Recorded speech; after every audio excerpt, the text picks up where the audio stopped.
Infecciones gastrointestinales y deshidratación. Lactante masculino de 2 años de edad ante sano, inmunizaciones incompletas. La madre no encuentra la cartilla. Acude por diarrea de 2 días de evolución con 10 evacuaciones diarias completamente líquidas y ácidas. A la exploración física se nota agujeroso con mucosa oral seca, saliva afilante, turgencia de la piel deficiente, llenado capilar de 2 segundos, taquicárdico, abdomen distendido, ligeramente doloroso. La palpación peristalsis aumentada y con eritema de la zona del pañal. Definición: las infecciones gastrointestinales, también conocidas como gastroenteritis, son infecciones que afectan el tracto gastrointestinal y causan como manifestaciones principales diarrea y vómito. La diarrea se define como un cambio en el patrón normal de las evacuaciones caracterizado por aumento de la frecuencia de estas y disminución de la consistencia de las mismas por un incremento en el contenido acuoso de las heces. Por lo regular, las infecciones gastrointestinales causan diarrea aguda, la cual puede extenderse hasta 2 semanas. Si la diarrea persiste por más de 2 semanas, se considera crónica. Epidemiología: la gastroenteritis son una de las principales causas de morbimortalidad en los pacientes menores de 5 años de edad. En los últimos años se ha logrado disminuir su mortalidad, sin embargo, la incidencia aún es la misma. Esta reducción de la mortalidad se ha logrado gracias a mejores formas de tratamiento, incluido el manejo de las soluciones de hidratación oral, electrolitos orales, así como mejorías en la nutrición del niño con diarrea. Los factores de riesgo asociados con diarrea son bajo nivel socioeconómico, escasa educación en los padres o cuidadores de los niños, contaminación ambiental, bajo peso al nacimiento, niños menores a 5 años de edad, inmunocomprometidos, desnutrición, principalmente la deficiencia de vitamina A y zinc, falta de alimentación al seno materno y asistencia del niño a guarderías. Etiología: la enfermedad diarreica infecciosa puede ser causada por virus, bacterias, parásitos y hongos. El origen varía según la localización geográfica, la edad del paciente y las condiciones inmunológicas del mismo. Por lo regular se trata de microorganismos transmitidos de personas a personas por vía fecal oral. Sin embargo, en ocasiones el contagio puede ser secundario a la ingesta de alimentos o agua contaminada, por ejemplo, el cólera. En los pacientes de altos ingresos, los virus son el principal agente causal de gastroenteritis. En países de medianos y bajos ingresos, las bacterias y los parásitos juegan un papel importante.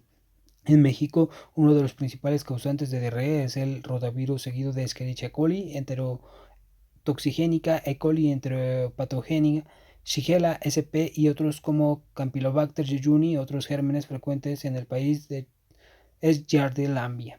En pacientes inmunocomprometidos o posterior al tratamiento con múltiples antibióticos, los hongos pueden ser causas de gastroenteritis. La Candida albicans es la más frecuente. En el cuadro 15.1 se resumen los agentes infecciosos más frecuentes. Agentes más frecuentes de infecciones gastrointestinales: virus, rotavirus, patrón de diarrea, agua líquida.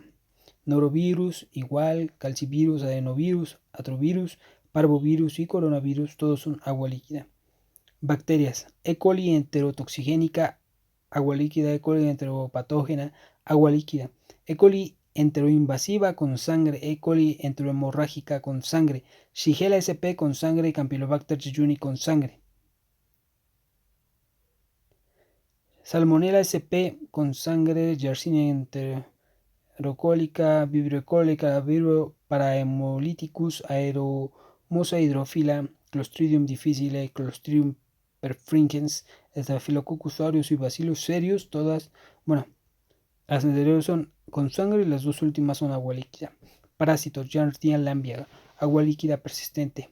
Entamoeba histolítica con sangre. Cryptosporidium, agua líquida o persistente. El mintos persistente. Patrones de diarrea: agua líquida o acuosa. Mecanismo no inflamatorio o secretor por enterotoxinas o adherencias. Con sangre: mecanismo inflamatorio, resultado de la invasión de la mucosa colónica o acción citotóxicas. Persistente: inicio por un proceso infeccioso que prolonga más de 14 días. Fisiopatología: la diarrea se caracteriza por un aumento en el volumen total de las evacuaciones. Por lo general, del volumen de líquido contenido en el intestino, 99% se absorbe 90% del intestino delgado y 9% en el colon, de manera que solo una pequeña cantidad de agua es excretada en las heces. La diarrea puede deberse a diferentes mecanismos: aumento del líquido intraluminal por ósmosis, diarrea osmótica, aumento de la secreción de líquido del enterocito hacia la luz intestinal, diarrea secretora, alteraciones en la absorción de líquido o aumento de la motilidad intestinal. Mecanismo secretor: Salmonella, E. coli enterotoxigénica, Shigella y Vibrio. En el caso de la toxina termolábil de E. coli, tiene la misma estructura, actúa sobre el mismo receptor y el mismo mecanismo de acción que la toxina del cólera. Se eleva la concentración intracelular de CAMP, lo que genera la expulsión de iones cloro, sodio y agua hacia la lumen intestinal. En el caso de la toxina termoestable de E. coli, esta produce un aumento del GMP cíclico intracelular que consecuente secreción de cloro al lumen intestinal, y otros casos puede ser mediado por inhibición del contransportador sodio y cloro. Las heces son causadas abundantes, producen eritema perianal, se generan en el intestino delgado y no disminuyen con el ayuno. La diarrea osmótica es producida por agentes que infectan al enterocito y bloquean la producción de enzimas. La lactasa, por ejemplo, lo cual produce un trastorno en la absorción de los carbohidratos que se fermentan en el colon. Es una diarrea ácida, produce eritema perianal y de manera característica disminuye con el ayuno. Por lo regular, en la gastroenteritis infecciosa los patógenos dañan la superficie de absorción intestinal, lo que ocasiona un desequilibrio entre los secretado y lo absorbido, originando la diarrea. Y la diarrea de causas infecciosas se pueden dividir en inflamatoria y no inflamatoria. Diarrea no inflamatoria es causada por efecto de enterotoxinas bacterianas, destrucción de las vellosidades intestinales por los virus, adherencia de parásitos o adherencia a translocación de bacterias. Las enterotoxinas bacterianas y la proteína NSP4 del rotavirus activan señales de transducción intracelular en los enterocitos y pueden ocasionar cambios en el citoesqueleto de las células intestinales, modificando el flujo de líquido y electrolitos en la luz intestinal y originando una mayor secreción de agua intraluminal.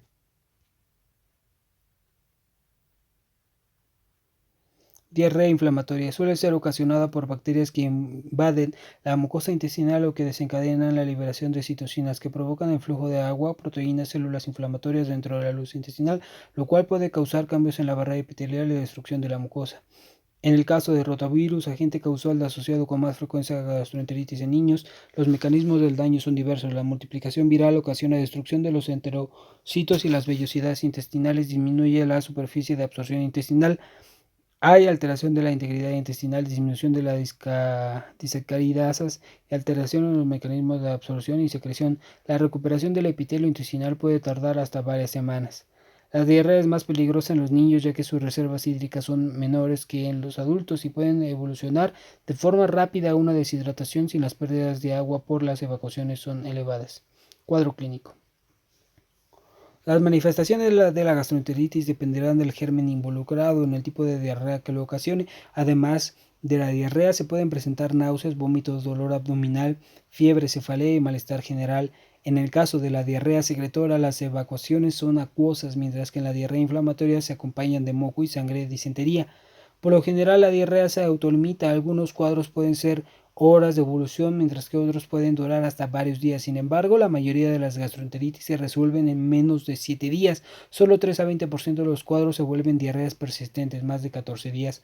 Las complicaciones de la diarrea son principalmente la deshidratación y los trastornos electrolíticos. El paciente puede causar además con bacteremia, hilio infeccioso o metabólico, desnutrición, etc. Existen también manifestaciones o complicaciones extraintestinales que pueden presentarse asociadas con diferentes patógenos. En el cuadro 15.2 se resumen las manifestaciones extraintestinales y las complicaciones de las infecciones gastrointestinales. Manifestaciones extraintestinales y complicaciones de las infecciones gastrointestinales. Manifestaciones: infecciones focales por diseminación de bacterias, vulvovaginitis, infecciones urinarias, endocarditis, osteomielitis, meningitis, neumonía, hepatitis, peritonitis, infecciones de tejidos blandos. Patógenos relacionados: Salmonella, Shigella, Yersinia, Campylobacter, Clostridium difficile, artritis reactiva, Salmonella, Shigella, Yersinia, Campylobacter, Clostridium difficile y Cryptosporidium. Síndrome de Guillain-Barré, Campylobacter, glomerulonefritis, Shigella con Campylobacter, Yersinia, eritema nodoso, Yersinia, Campylobacter, Salmonella, síndrome urémico hemolítico, Shigella dysenteriae, E. coli 0157H7. anemia hemolítica, Campylobacter y Yersinia. Deshidratación. La deshidratación y las alteraciones electrolíticas son las complicaciones más frecuentes en un cuadro de gastroenteritis. Por lo general, ocurre por un retraso en el diagnóstico y la atención del paciente o un trastorno incorrecto de la rehidratación. La deshidratación surge con un balance negativo de líquidos, el cual puede ser secundario a distintas causas, pero en este capítulo se enfoca en la deshidratación secundaria a las infecciones gastrointestinales, en donde el mecanismo es principalmente por un aumento en las pérdidas de líquido a través de la diarrea y el vómito. El paciente pediátrico tiene mayor riesgo de deshidratación que en el adulto por tener mayor proporción de agua corporal total y en un mayor consumo calórico que implica un requerimiento de agua mayor, así como menor capacidad de concentración urinaria. La deshidratación se clasifica según la gravedad y el porcentaje de peso corporal perdido: leve, moderado y grave, o de acuerdo con la osmolaridad sérica según la pérdida de sodio isotónico o natrémica, hipotónica o hiponatrémica, hipertónica e hipernatrémica. En el cuadro 15.3 se resumen los tipos de deshidratación según la osmolaridad. Tipo de deshidratación según la osmolaridad sérica.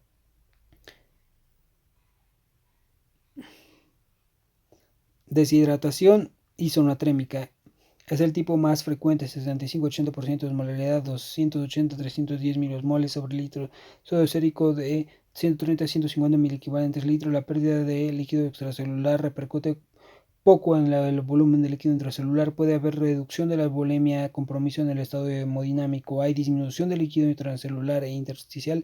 Deshidratación hiponatrémica. Se presentan 15 a 25% de los casos. Osmolaridad menor a 280 miliosmoles sobre litro. Sodio sérico 130 miliequivalentes sobre litro. Se observan con mayor frecuencia en niños desnutridos con diarrea crónica o por ingesta de líquidos sin electrolíticos. Tés, jugos, aguas simples, refrescos. Hay depresión del volumen intravascular que puede ocasionar compromiso hemodinámico y choque. Puede causar edema celular por peso de líquido extracelular y líquido intracelular, ya que éste conserva su osmolaridad. Deshidratación hipernatrémica es solo 510% de los casos. Osmolaridad mayor a 310 milosmoles sobre litro. Sodio sérico mayor a 150 miliquivalentes sobre litro. Disminución principalmente del líquido intracelular. Hay disminución del volumen cerebral con aumento del volumen sanguíneo, por lo que puede haber hemorragias cerebrales. Inicia la producción de idiosmoles neurales, por lo tanto puede prevenir edema cerebral. La corrección de hipernatremia debe ser lenta. Sodio líquido extracelular, idiosmoles son sustancias osmóticas activas que incrementan la osmolaridad intracelular. Se presenta después de 4 horas de evolución de un estado hipernatrémico. El peso es la medición más objetiva para conocer el grado de deshidratación. Sin embargo, es poco frecuente que se conozca el peso real del paciente antes de iniciar con el cuadro de diarrea, por lo que se basará en los datos clínicos para estimar el grado de deshidratación. La uresis, el llenado capilar, el llanto sin lágrimas y la apariencia de enfermedad en el niño son datos clínicos de mucha utilidad, ya que otros como la humedad son las mucosas pueden ser muy relativo y afectarse solo por tener respiración oral, por lo que es menos confiable. Es indispensable conocer los datos de choque hipovolémico que se presentan en pacientes con deshidratación grave, ya que la intervención en dichos casos deberá ser inmediata. Evaluación de deshidratación. Deshidratación leve, pérdida de peso menor a 5%, lactantes menores a 3% en niños mayores. En la clínica se encuentran menores a 3 signos clínicos de deshidratación y la frecuencia cardíaca se mantiene normal. Deshidratación moderada, pérdida de peso de 5 a 10%, lactantes de 3 a 6%. Los niños mayores en la clínica se encuentran 3 a 6 signos clínicos de deshidratación. La taquicardia, la disminución de la uresis es un hallazgo característico. Deshidratación grave, pérdida mayor a 10%, lactantes mayor a 6%. Los niños mayores en la clínica se encuentran más de 6 signos clínicos de deshidratación. El pulso es débil o ausente, hay hipotensión, piel fría, llenado capilar lento, etc. El paciente presenta datos de hipotensión o choque hipovolémico. Evaluación clínica de deshidratación. Datos clínicos: fontanela anterior, ojos, lágrimas, mucosas, turgencia de la piel, llenado capilar, frecuencia cardíaca, gasto urinario, estado neurológico, presión arterial, pulsos, extremidades leve, hipotensa, hundidos, escasas, secas, lentas, menores de 2 segundos, normal, disminuida, alerta, normal, normal, tibias, moderada, hipotensa, hundidos, ausentes, secas, muy lenta, 34 segundos, mayor, disminución, irritable, normal, disminuido, frías. Grave, hipotenso, hundidos, ausentes, secas, muy lentas, mayor a 5 segundos, aumento o disminución ausente, letargo, disminución impalpables, frías y moteadas. Diagnóstico. El diagnóstico de la gastroenteritis es clínico. Los estudios de laboratorio ayudan a conocer el origen del diagnóstico, algunas complicaciones. Las manifestaciones más comunes apoyan al diagnóstico son la diarrea, dolor abdominal y el vómito. Se debe evaluar en todo paciente el estado de hidratación, los antecedentes de contacto con exposición que justifiquen las infecciones, contacto con otros enfermos similares, exposición a alimentos o agua contaminada, asistencia a guarderías, viajar recientes, uso de antibióticos recientes, etcétera, y los datos clínicos que apoyen el diagnóstico etiológico, fiebre, vómito, tenesmo, disentería, etcétera. El examen microscópico y cultivos de las heces sirven para conocer el diagnóstico causal de gastroenteritis. Se pueden analizar la presencia de mocos, sangre, leucocitosis en las evacuaciones, lo cual apoya el diagnóstico de diarrea inflamatoria. También el estudio de microscópico puede ser de utilidad para el diagnóstico de parásitos. En el paciente deshidratado se puede solicitar estudio sérico bicarbonato para descartar alteraciones ácido-bases, BUN, creatinina y densidad urinaria, diagnóstico diferencial. Existen muchas causas de diarrea en el paciente pediátrico. En los primeros meses de vida se puede considerar enfermedad de Hirschsprung, alergia a la proteína de la leche de la vaca, enterocolitis necrosante, alteraciones de transporte de cloro, bicarbonato, deficiencia congénita de lactasa, malabsorción, glucosa, galactasa, deficiencia enzimática en niños mayores o otros. Causas de diarrea aguda no infecciosa son el uso de antibióticos, apendicitis, quimioterapia, enfermedad inflamatoria intestinal, ingestión de tóxicos, tratamiento de la gastroenteritis y la deshidratación. Las bases del tratamiento de la gastroenteritis son la terapia de hidratación oral, una adecuada alimentación integral, suplemento de zinc y las terapias adicionales con probióticos. Terapia e hidratación oral actúan mediante transportadores de sodio y glucosa. El enterocito promovido la absorción de agua de forma pasiva por un gradiente osmótico. Por lo tanto, el daño de las vellosidades intestinales no afecta la absorción de líquidos. Para lograr la correcta absorción por ese gradiente osmótico se requiere una relación sodio-glucosa de 1:1 o 1:2. Se debe utilizar soluciones de rehidratación oral con sodio de 75 mil equivalentes glucosa de 75 milosmoles sobre litro, ya que se sabe que estas disminuyen el gasto fecal, hay menor incidencia de vómito, menor necesidad de terapia intravenosa y sin riesgo y se desarrollan hiponatremia. Otras soluciones de menor osmolaridad pueden favorecer esta complicación. Los refrescos, jugos, bebidas deportivas no son aptas para la hidratación oral, ya que la relación de sodio y glucosa no es la adecuada. Se detalla la composición vida oral. Sal 3.5, sodio 90, azúcar 20, cloro 80, citrato 2.9, citrato 10, cloruro de potasio 1.5, potasio 20, glucosa 111, osmolaridad 311. Planes de hidratación plana. Prevención de la deshidratación se utiliza para el reemplazo de las pérdidas después de cada evacuación diarreica o vómito. Se debe dar vida SRO según el peso del paciente, menor a 10 kilogramos 60 a 120 milímetros y niños mayores a 10 kilogramos 120 a 240. Además se debe considerar un seno materno o dieta según la edad del paciente y educar a los padres sobre los datos de deshidratación. Plan B, pacientes con deshidratación leve a moderada se recomienda 10 mililitros kilogramos de vida suero oral por cada 1% de deshidratación estimado para administrar en 4 horas. En general se calculan 50 a 100 mililitros kilogramos de suero en 8 tomas que se dan cada 30 minutos. La vida suero oral debe darse de forma gradual con la ayuda de la taza, jeringa, gotero o cuchara para evitar la incidencia de vómito. Al concluir se debe valorar el paciente para saber la respuesta del tratamiento. El plan C, terapia de rehidratación intravenosa, debe incluir el requerimiento basal de líquidos electrolíticos del paciente más déficit de estos según el grado de deshidratación.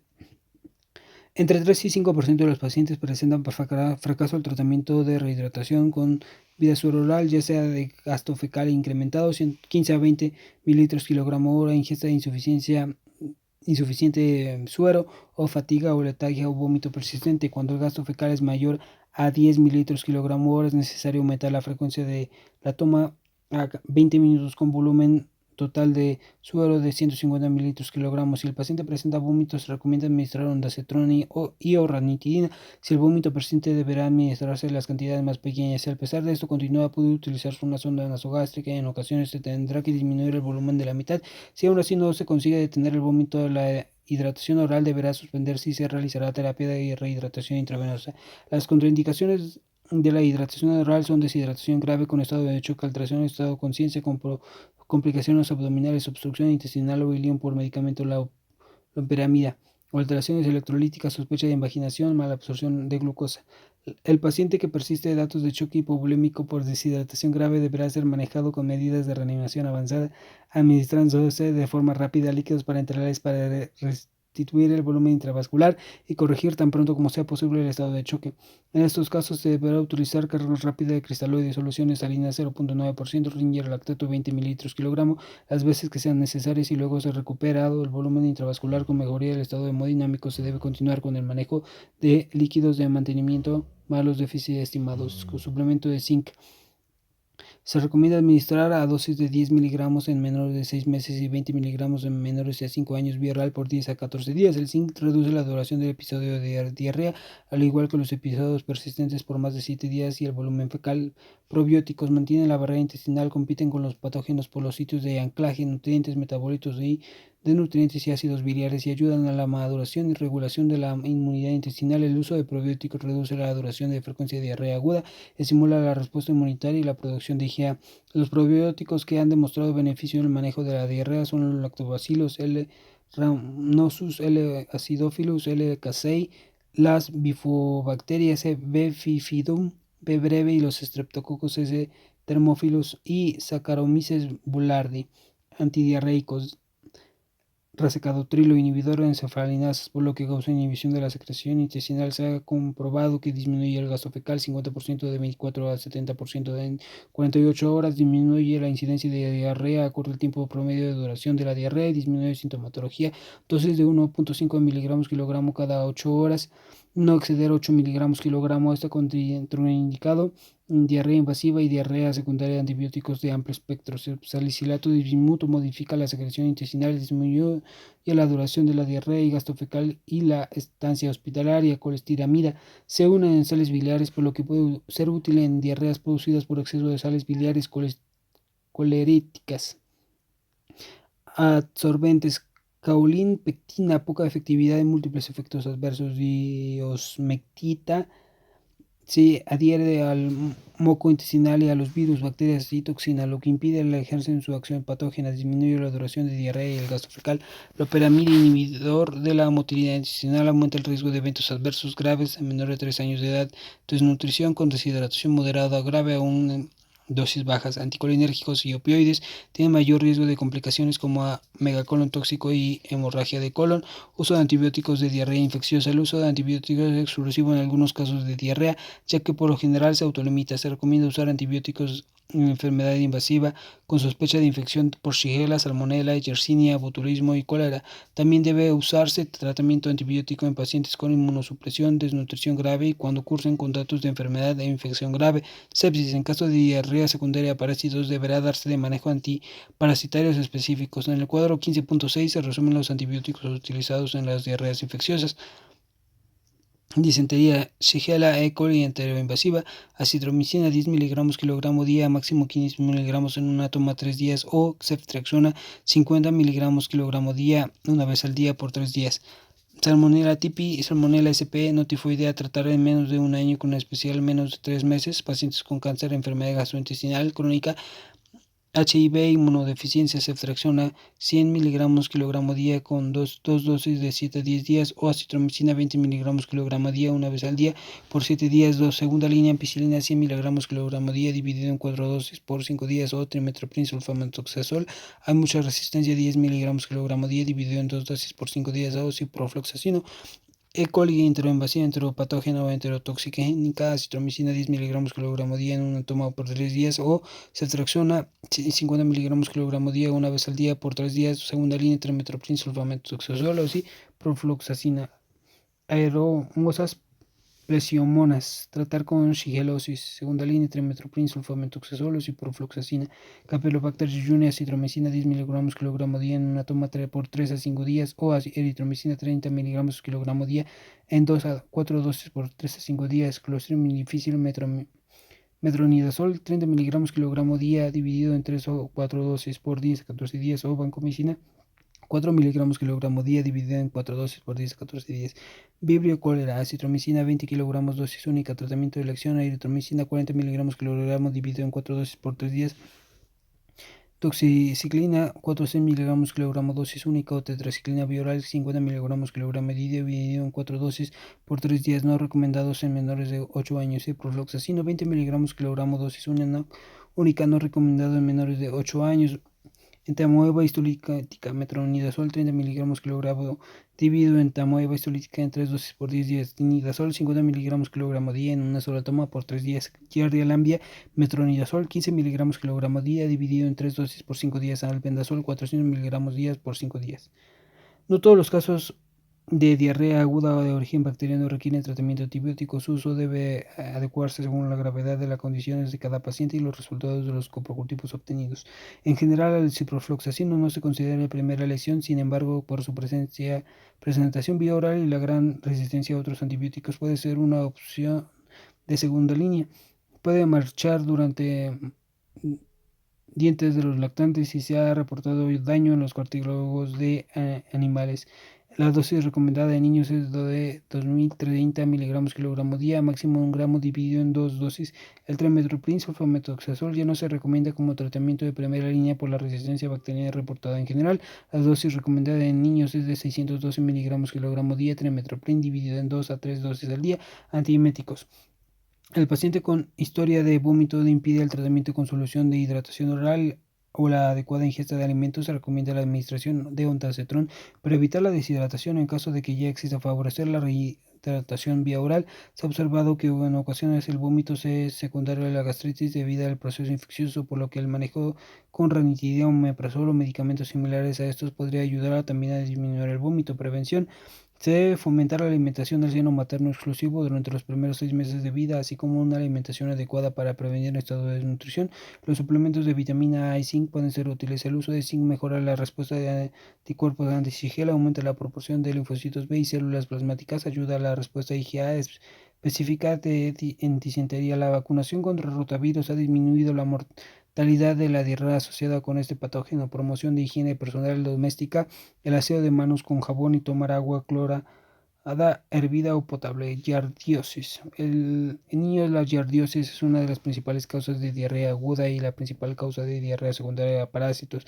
Es una infección parasitaria que inicia la ingesta de quistes por contaminación fecal de los alimentos, las manos o el agua. Al romperse los quistes en el duodeno se liberan trofozoitos y se fijan en la pared intestinal mientras se multiplican rápidamente. La incubación es de 1 a 2 semanas. El parásito se fija en la pared intestinal, lo que genera alteraciones en la barrera física. Además, causa irritación intestinal con abundante producción de moco que impide la absorción. Los síntomas incluyen diarrea muy fétida, malestar, cefalea, flatulencias, cólicos abdominales, náusea y vómito.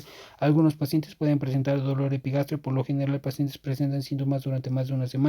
El diagnóstico se hace al identificar trofocitos o quistes en las heces de antígeno Giardia mediante inmunoensayos enzimáticos. La principal complicación es la pérdida de peso. El tratamiento debe darse solo en pacientes sintomáticos y se utiliza metronidazol, albendazol, furazolidona y secnidazol. Amebosis. La amebosis es una enfermedad parasitaria ocasionada por entamoeba histolítica cuya infección suele comprometer el colon. Sin embargo, puede extenderse a otros órganos como el hígado por vía hematógena. Es una infección frecuente en poblaciones donde la condición de higiene no son adecuadas. La transmisión es por fecalismo, es decir, mediante la ingesta de quistes al llevar la boca bebidas, alimentos, manos o fomites que contengan material fecal de personas parasitadas. Sintomático portadores. El parásito habita en el colon en sigmoides. Los trofozoitos se adhieren a las células epiteliales mediante receptores químicos específicos y más adelante causan citólisis mediada por la secreción de toxinas, enzimas e invasión celular. Se desencadena una restricción inflamatoria con edema, hiperemia y engrosamiento del epitelio intestinal y posteriormente aparecen lesiones ulceradas de 2 milímetros a 20 centímetros que pueden ser superficiales y focales o úlceras que afectan la mucosa, la submucosa y la muscular. Cuando la lesión llega a la capa muscular del intestino, el trofozoito puede penetrar los vasos sanguíneos, erosionar las paredes, viajar a través de la circulación enterohepática y puede incluso salir a toda la circulación, ocasionando daño hepático, renal, cerebral, pulmonar, etc. Otros mecanismos de diseminación es por contagiosidad. El cuadro clínico de amebiosis es variable desde pacientes asintomáticos hasta episodios graves. La afectación se divide en intestinal y extraintestinal. La forma clínica más frecuente es la intestinal crónica. Esta es más común en adolescentes y adultos. Los pacientes pueden presentar periodos de estreñimiento que alternan con periodos de diarrea y en algunos casos pueden haber cuadros repetidos de disentería. Otros estudios pueden cursar con síntomas intestinales vagos o cuadros de diarrea persistente. La amebosis intestinal aguda es muy frecuente en lactantes y niños. Por lo general la presenta con diarrea, con moco, con sangre o disentería, dolor abdominal, tenesmo rectal. Las complicaciones de la amebosis intestinal pueden ser perforación intestinal, lesiones hepáticas fistulosas o amebomas.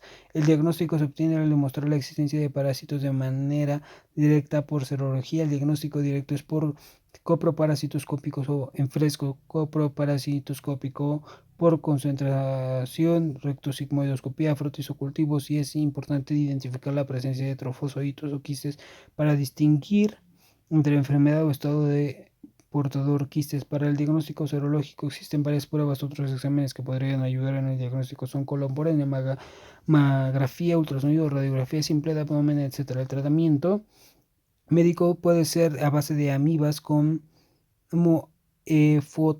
etofamida, teclosan, tiodo-hidroxiquinoleína, quinfamida o nitroimidazoles como metronidazol, tinidazol y secnidazol. En la amebosis las medidas preventivas incluyen portabilidad de agua y un buen sistema de drenaje adecuado, eliminación de excretas, higiene de alimentos y bebidas y tratamiento de los portadores. Preguntas de guardia: ¿cuál es la causa más frecuente de diarrea y aguda secretora acuosa en niños? El rotavirus, seguido de algunos tipos de E. coli. ¿Cuáles son los agentes de ocasión de diarrea invasiva? E. coli enteroinvasiva, E. coli enterohemorragia, Shigella, Campylobacter jejuni, Salmonella, Yersinia enterocólica, Clostridium, Aeromonas, etc. ¿Cómo es el plan B para la hidratación oral? El manejo de la deshidratación se calcula según el dado de la deshidratación leve o moderada y se dan 50 a 100 mililitros kilogramos de suero en 8 tomas cada 30 minutos a lo largo de 4 horas. La suero debe darse de forma paulatina con la ayuda de una taza, jeringa o gotero o cuchara para evitar el paciente vomite soluciones. ¿Cuál es la fórmula de requerimiento hídricos basales diarios en los niños?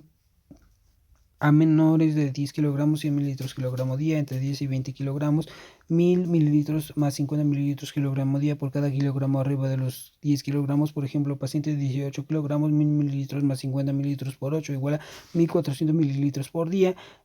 Más de 20 kilogramos, 150 mililitros más 20 mililitros kilogramo por cada kilogramo arriba de 20 kilogramos. Por ejemplo, paciente 25 kilogramos, 1500 mililitros más 20 mililitros por 5 igual a 1600 mililitros al día. ¿Cuáles son los datos clínicos de deshidratación? Fontanera hundida, ojos hundidos, llanto sin lágrimas, turgencia de la piel, lenta salida, afilante, respiración rápida, disminución de la uresis con concentración de la orina, frecuencia cardíaca elevada, irritabilidad, somnolencia y en casos graves datos de choque, hipotensión y llenado capilar prolongado.